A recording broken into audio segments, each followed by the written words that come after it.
Hello and welcome to the Chris Will Podcast on iCode Media. Today what I wanted to do was talk about the news that the FDA has cleared the at-home vision test that was developed by Visibly. And so that was news this past week, and I want to talk about what an at-home vision test could be used in the legitimate practice of caring for patients, and then maybe how Visibly is using this technology to renew prescriptions, which is nothing new. And then also kind of talk about the differences between FDA cleared and FDA approved and FDA registered. And so those are all nuances that I think are important and things that we should be able to understand and communicate with our patients. And so, as always, be sure to subscribe to the podcast, write a review, share it with your friends, and support those who support us. So today I want to talk about the MyDay Multifocal for just a second. It has been a really great thing in our practice for our patients who are presbyopes of all areas, but those tricky presbyopes are always the ones that are kind of emerging, where they don't want to give up any of their faraway vision, but they're having some struggles up close. And so what the MyDay Multifocal has been able to do for us is to allow those patients to transition into a multifocal more easily.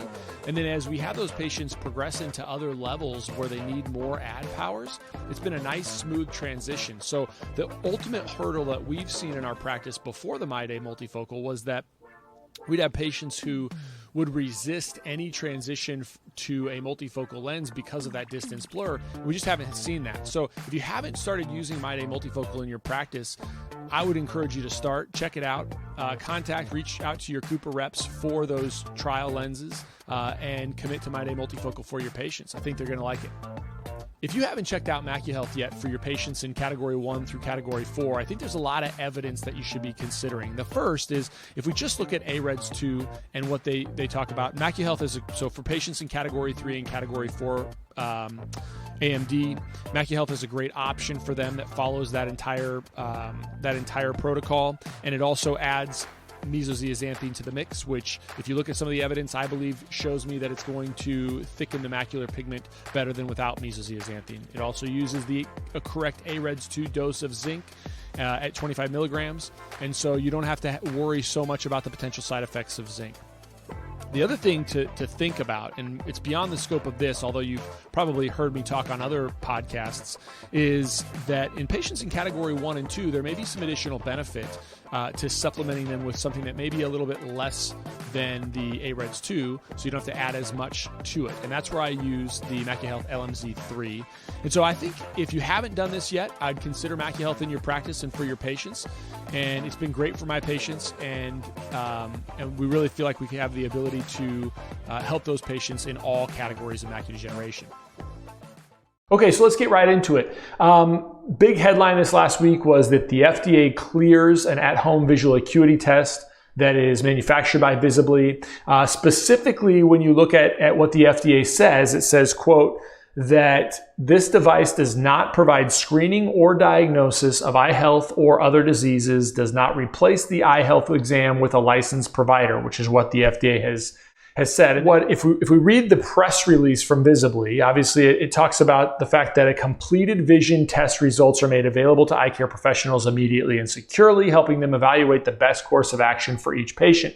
And that kind of leads me into thinking about how this would be applied in a practical standpoint. So let's say I had a patient that was remote that we were providing telehealth services to, and I wanted to get a really accurate measurement of their visual acuity. It might be nice to be able to send that patient a link, and that patient would be provided with a process where they could check their visual acuity. Now, this could be done probably much more simply, where you could provide a PDF, email that to that patient. That patient could use it at 100%, say on their Zoom, on their computer, walk away 10 feet or 20 feet, however you've calibrated that PDF file to be. And then that patient could simply read off on the screen. Now, the downside with that more simplistic version would be that you'd have to trust that the patient could see what they could see, or you'd have to trust what they reported to you. Presumably that patient would tell you, but there's some room for error there, whereas the Visibly model forces that patient to respond based on their phone And you have to, and that model kind of forces that patient to be able to see that. On the downside is that from a Visibly model, and I've said this before, is that if you have a patient that has uncorrected hyperopia and they're significant presbyope, they're going to have a challenge being able to see clearly at near, potentially. And so it's hard to be able to assess whether or not the patient can see clearly up close, although they can make those optotypes so large that it's probably practically not a huge issue.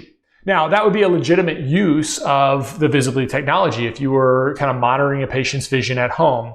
I think there's other ways, but I think it can be used that way.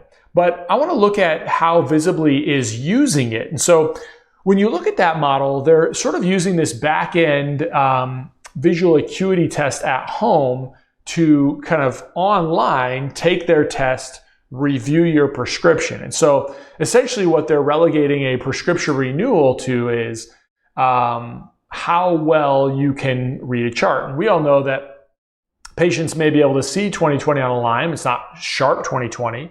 May not even be a great 20/20, but essentially what they're saying is as long as you can see a certain threshold, we're going to renew your prescription. Or we're going to use this in combination with other things like questionnaires, medical history, ocular history, symptoms, and then initial acuity through that. And we're going to make some other modifications. And that's in fact what I think, what I am interpreting Visibly to be using. So they'll take a visual acuity measurement with your prescription on. They will provide some other forced choice options to see what may or may not be better. And then the physician on the other side is deciding whether or not that is an appropriate modification. So the things to think about, one would be, okay, so it's a purely subjective refraction.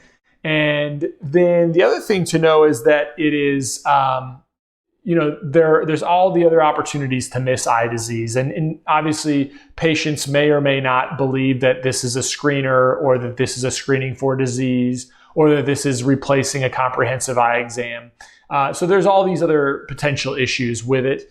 We can go a lot deeper into those potential issues. I think the bottom line is that really what this is looking for is this a way to renew your online prescription? If you look at their website, they've got back to school sales for glasses and contact lenses, different codes, those sorts of things. I mean, clearly this is a challenge when you think about patients' perception of what they need to get and what they get. But really, I view this as incumbent upon us to be able to distinguish our services and what we're providing in our offices or via telehealth through other options to make that distinct difference in the patient's mind. And I think you can clearly do that. I would be shocked, and it's my problem, if a patient goes online to renew their prescription and they walk away thinking that was the same thing or better than what they got in my office. That's a me problem. I haven't done a good job. Now, on the other side of how can we protect the patient, I think we protect the patient as best as we possibly can by being able to communicate with them,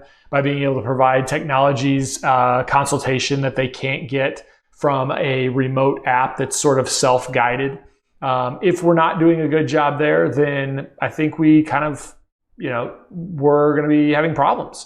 Otherwise, I think this is just sort of an extension of what we're seeing happen with technology, and we have to figure out ways to incorporate maybe an online at-home vision test into the rest of the spectrum of care that we get. Or if we think that this is not something that's going to be a big add for our patients, maybe we don't incorporate that.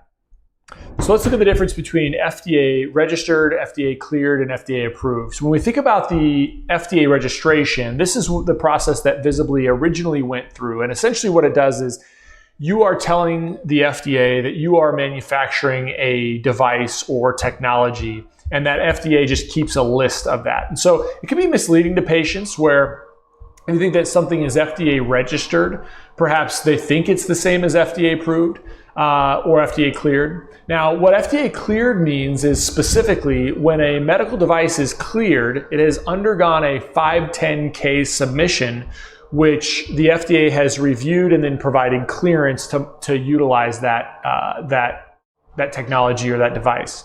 Now, with FDA approval, specifically with Class 3 medical devices, they can be legally marketed. In order to be legally marketed, they must undergo a rigorous review and approval process. So following a submission and a pre-market approval, and then a humanitarian device exemption or a humanitarian device exemption, the device is then approved by the FDA. So it's a little bit more rigorous of a process to have a device approved, again, with a Class 3 medical device. Now, with a Class 3 medical device, what I wanted to do was kind of provide what does that look like. So some devices obviously may not need the full approval. So Class 3 is a device that usually sustain or support life, are implanted or present a potential unreasonable risk of illness or injury. So examples include implantable pacemakers, breast implants, etc. When you think about Class 2, it's basically most medical devices are Class 2. So these would be things like wheelchairs, pregnancy test kits. And then Class 1 would be devices with minimal potential for harm. So these would be like enemas, elastic bandages. So many medical devices might fall underneath that Class 1 medical device. So I think the bottom line for this is that there has been some additional rigor that you may decide to utilize an at-home vision test. And Visibly seems to be using their device as part of another package to write new prescriptions or to have doctors who are working in conjunction with them to write new prescriptions.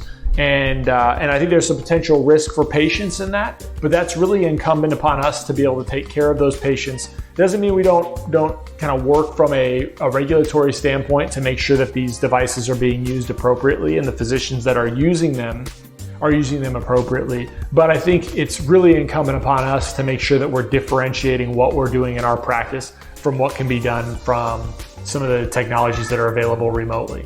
So I hope you enjoyed this episode. Have a great week. We'll see you on the next one.